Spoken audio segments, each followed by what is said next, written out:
Namaskar, hello everyone, and welcome to my podcast number 8. आज की जो ये कहानी है ये है देवता, असुर और इंसानों की। हमें हमेशा से पता है कि देवता, असुर और इंसान बहुत वक्त से इस ब्रह्मांड में साथ में रह रहे हैं। जो इंसान है वो पृथ्वी में रहता है, मेहनत करता है, मजदूरी करता है, घर बनाता है और एक पर्पस के अनुसार अपनी जीवन को जीता है। बच्चे पैदा करता है, खुद भी जीता है और फिर मर जाता है। और इसी हिसाब से उसने पृथ्वी में जीवन की नींव को रखा है। अगर हम देवताओं की बात करें तो देवता स्वर्ग में रहते हैं, अपने जीवन को पूर्ण रूप से जीते हैं, बहुत सारा खाना, एंटरटेनमेंट सब कुछ करते हैं, बहुत साल जीते हैं, बहुत साल जी सकते हैं, वो भी किसी बीमारी या चिंता के। जो असुर है, जो शैतान है, वो बहुत ज़्यादा मतलबी है, बहुत दुष्ट है, क्रूअल है। वो जनरली सबकी इंसल्ट करते हैं, लोगों को हानि पहुंचाना चाहते हैं, उनसे हमेशा रिवेंज मतलब उनसे बदला लेना चाहते हैं।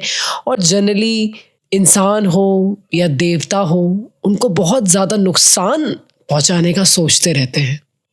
इस कहानी में एक बार देवता, इंसान और असुर ने साथ मिलके डिसाइड किया कि हम सब मिलके ध्यान करेंगे, मेडिटेट करेंगे और उस सुप्रीम, उस ब्राह्मण को पुकारेंगे और उससे अपनी खुशी का वरदान मांगेंगे कि कैसे हम सब खुश रह सकते हैं, कैसे हम सब अपने आप को सुधार सकते हैं, कैसे हम सबको वो इज्जत और प्यार मिल सकता है जिसकी चाहत हम सब रखते हैं। वो तीनों ग्रुप मिलके भगवान को याद करते हैं, उनको ध्यान में लाते हैं। तभी ना अचानक से एक बिजली कड़कती है बादलों के बीच में और बोलती है डा डा डा। सारे के सारे, चाहे वो असुर हो, देवता हो, इंसान हो, सुनते हैं ये क्या आवाज़ आ रही है, डा डा डा। दोबारा से एक बिजली की खड़कने की आवाज़ आती है, रोर होता है और दोबारा सब ये तीन शब्द को वापस सुनते हैं, डा डा डा। हैरान होने की बात यह है कि सबने डा डा डा तो सुना, लेकिन सबने उसको अपने अपने हिसाब से समझा। उन सबको कहीं ना कहीं अपने दिल में ये पता था कि उस शब्द डा का मतलब क्या है। जब आपस में लोगों ने पूछा कि तुम्हें क्या लगता है, तुम्हें क्या लगता है, तो अलग अलग ग्रुप ने अलग अलग बात को बोला। सबसे पहले इंसानों ने बोला कि हमें लगता है कि डा का मतलब है दाता, और दाता का यहाँ मतलब है चैरिटी, मतलब दान, मतलब देना। जो इंसान होते हैं उनको बहुत कुछ चाहिए होता है, बहुत ज़्यादा महत्वाकांक्षी प्राणी है इंसान, बहुत ही ज़्यादा लालची और हर चीज़ रखने पाने वाला इंसान है। उसकी महत्वाकांक्षा इतनी ज़्यादा है, उसका ख़त्म होने का कोई अर्थ नहीं है। जब इंसानों ने डा सुना तो उनको समझ में आ गया कि उनको वो खुशी, वो इज़्ज़त, वो शांति तभी मिल सकती है जब वो बहुत ज़्यादा जेनरस हो जाए, मतलब बहुत ज़्यादा दान दे, लोगों की मदद करे और लोगों में वो बांटे जो उन्होंने खुद भी कमाया है, चाहे वो इज़्ज़त है, प्यार है या धन है। जब देवताओं से पूछा गया कि आपको क्या लगता है डा का मतलब क्या होगा, तो देवताओं ने बोला हमारे लिए डा का मतलब था दम्यता, मतलब सेल्फ कंट्रोल, मतलब खुद पे काबू पाना। चाहे वो जो हम स्वर्ग लोक में मज़े करते हैं, फन करते हैं, जो हम अच्छा अच्छा खाना खाते हैं, हम पार्टी करते हैं, हर चीज़ में हमें अब एक कंट्रोल लाना है। हमें हर चीज़ एक मॉडरेशन, मतलब एक हद में करते हुए ही करना है। जैसे मिठाई खाने में तो बहुत अच्छी लगती है, लेकिन अगर हम अपना सेल्फ कंट्रोल ना करें, हम उतना ना खाएं जितने हमें लगता है कि हमारे लिए ठीक है, तो वही मिठाई हमें नुकसान दे सकती है आगे चल के।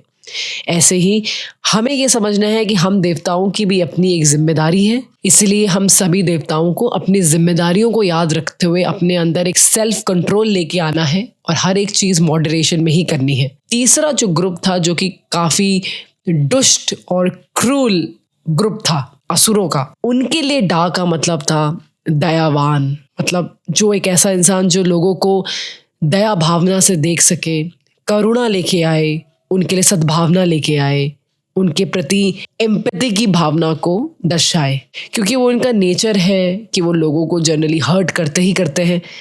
तो उनको ऐसा लगा कि भगवान ने उनको बोला है कि अगर तुम्हें खुशी चाहिए, शांति चाहिए, इज्जत चाहिए, तो तुम्हें दूसरों को उस लेवल की दया, वो कंपैशन देना पड़ेगा। ये कहानी तो यहाँ पर ख़त्म हो गई, पर हम लोगों का क्या, आज की जनरेशन का क्या? बहुत बहुत हज़ारों साल पहले देवता, असुर और इंसान अलग अलग एरिया में रहते थे, फिर वो सब धरती में आए और आज के इस युग में एक ही इंसान के अंदर इंसान भी है, देवता भी है, असुर भी है। हमारे लिए इस डा डा डा का मतलब ये है कि जो हमारे अंदर इंसान वाला पार्ट है उसको जेनरस होना है, उसके अंदर दिल में लोगों के प्रति अपनी चीज़ों की देने की भावना हो without expecting anything in return.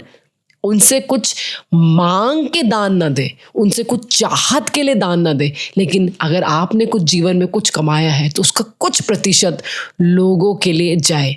जो हमारे अंदर का देवता है उसको बहुत ज़्यादा प्लेजर ना लेने के बदले बीच में रहना सीखना पड़ेगा। किसी भी चीज़ में ऑब्सेशन या एडिक्शन हमारे जीवन में वैसे भी ठीक नहीं, तो हमें अपने देवताओं को कहीं ना कहीं बीच में रहना सिखाना पड़ेगा। और जो हमारे अंदर असुर है, हमारे अंदर जो डेमनिक बिहेवियर है, वो हम इस तरह उसको करें कि वो लोगों को चोट ना पहुंचाए, उनसे बदला लेने की भावना उसके दिल में ना हो। तब जाके हम अपने अंदर के इंसान, देवता और असुर को शांत कर सकते हैं और एक अल्टीमेट शांति को भी प्राप्त कर सकते हैं। और यहाँ पे ये कहानी ख़त्म होती है। मैं चाहती हूँ कि आप कमेंट सेक्शन में मुझे ज़रूर बताएं कि आपने इस कहानी से क्या सीखा। इस जीवन में बैलेंस लाना बहुत ज़रूरी है, वो संतुलन लाना बहुत ज़रूरी है। जब इन तीन चीज़ जो हमारे अंदर है, इनमें अगर हम बैलेंस लेके आते हैं तो हमारा एक कैरेक्टर बिल्ड होता है और जो हमें आगे बढ़ने के लिए हमेशा प्रेरित करता है। और कहीं ना कहीं इसी को शायद हम सेल्फ मोटिवेशन भी बोलते हैं। जो आपके पास है उसको आप दुनिया में बांटने का दम रखें, अपने जीवन को आसान बनाएं, मुश्किल नहीं। थोड़ा बहुत नेचर से जुड़ने की कोशिश करें और किसी से कभी भी बदला लेने की भावना ना रखें। चीज़ों को माफ़ करना सीखें, लोगों के प्रति करुणा का भाव रखें। Thank you so much. ओम शांति।